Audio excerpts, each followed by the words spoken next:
Globalization refers to the integration of the domestic economy with the other economies of the world. Foreign investment is investment made by multinational corporations. This chapter deals with globalization. Here you will get to know the integration between countries through foreign trade and foreign investments by multinational corporations. Trade was the main channel connecting distant countries. Large companies, which are now called multinational corporations or MNCs, play a major role in trade. An MNC is a company that owns or controls production in more than one nation. For example, Apple, Ford, Coca-Cola, Alphabet, and Microsoft. MNCs set up offices and factories for production in regions where they can get cheap labor and other resources so that the company can earn greater profits. The money that is spent to buy assets such as land, building, machines and other equipments is called investment. An investment made by MNCs is called foreign investment. MNCs are exerting a strong influence on production at these distant locations. As a result, production in these widely dispersed locations is getting interlinked. Let us see how MNCs set up production in various countries. MNCs set up offices and factories for production in regions where they can get cheap labor and other resources. For example, in countries like China, Bangladesh, and India. At times, MNCs set up production jointly with some of the local companies of countries around the world. The benefit of such joint production to the local company is twofold. First, the MNCs can provide money for additional investments for faster production. Secondly, the MNCs bring with them the latest technology for enhancing and improving production. So, such joint production is benefit to the local companies. Some MNCs are so big that their wealth exceeds the entire budgets of some developing countries. This is the reason why they buy up local companies to expand production. For example, Cargill Foods, an American MNC, has bought over small Indian companies such as Parag Foods. MNCs control production by placing orders for production with small producers in developing nations. Example, garments, footwear, sports items, etc. The products are supplied to these MNCs, which then sell these under their own brand name to customers. Foreign trade creates an opportunity for the producers to reach beyond the domestic markets. Producers can sell their products not only in markets located within the country, but can also compete in markets located in other countries of the world. Similarly, buyers have the options to choose among various goods beyond domestically produced goods. Thus, foreign trade results in connecting the markets or integration of markets in different countries. So, what are the advantages of foreign trade? Foreign trade has facilitated the travel of goods from one market to another. It provides a choice of goods to the buyers. Producers of different countries have to compete in different markets. Prices of similar goods in two markets in two different countries become almost equal. What is globalization?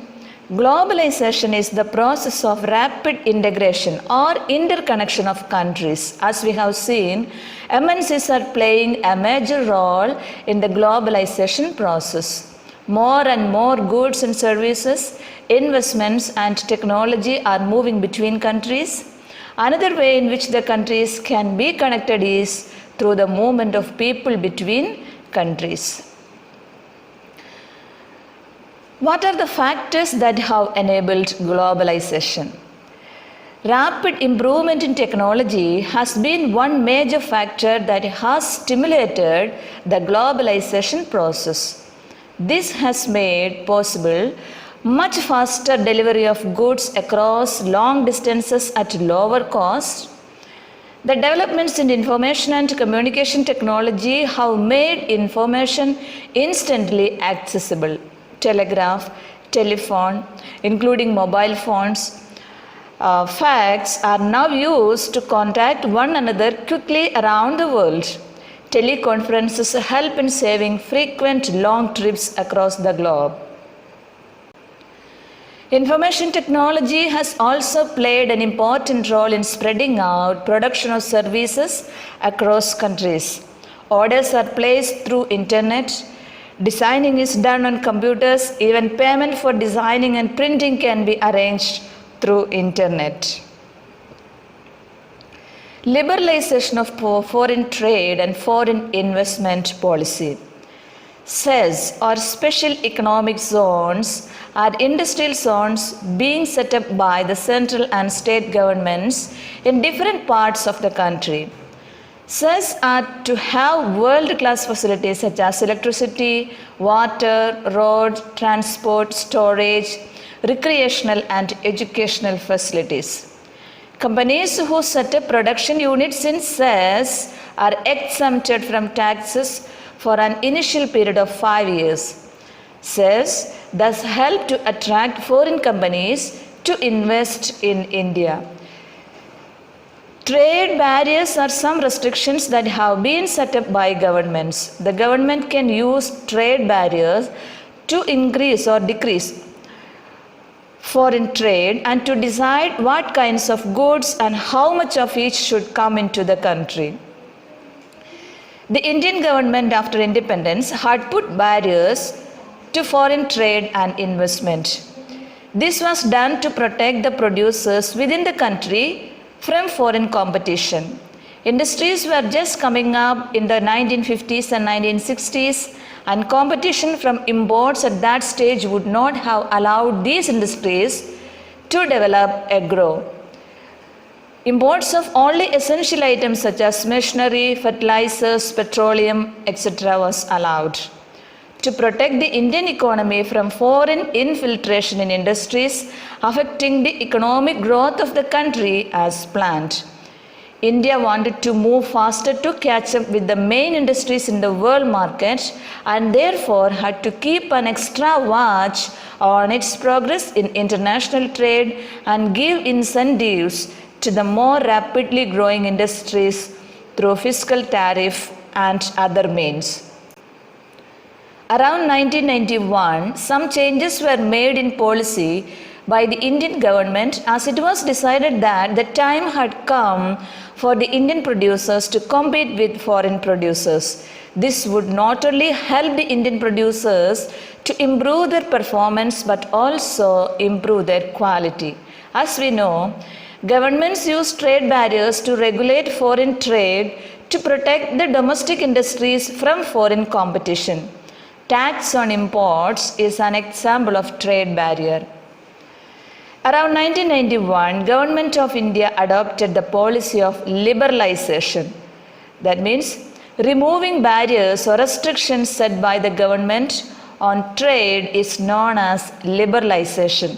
When the government imposes less restrictions than before, it is said to be more liberal. World Trade Organization. World Trade Organization was started at the initiative of the developed countries. Its main objective is to liberalize international trade. At present, 164 countries of the world are currently members of the World Trade Organization. It has established rules for developed countries regarding international trade so that these countries can allow free trade for all. Privatization means transfer of ownership of property from public sector to private sector. Business process outsourcing is the contracting of non-primary business activities and functions to a third-party service provider. Thus, the key features of the new economic policy adopted by the Indian government are liberalization, privatization, and globalization. Impact of globalization in India. Globalization has impacted the lives of people in India. It has provided greater choices to consumers. They can now enjoy improved quality of goods and lower prices on several products. It has resulted in higher standards of living. Globalization has also created new opportunities for companies providing services, particularly in the IT sector. Fair globalization creates opportunities for all and also ensures that the benefits of globalization are shared better. The government can play a major role in making this possible. It can ensure that labor laws are properly implemented and the workers get their rights. It can support small producers to improve their performance. If necessary, the government can use trade and investment barriers. It can negotiate at the World Trade Organization for fairer rules. It can also align with other developing countries with similar interests to fight against the domination of developed countries in the World Trade Organization. We hope the given explanation about globalization and the Indian economy will help you. If you have any query regarding this chapter, please drop a comment. We will get back to you at the earliest.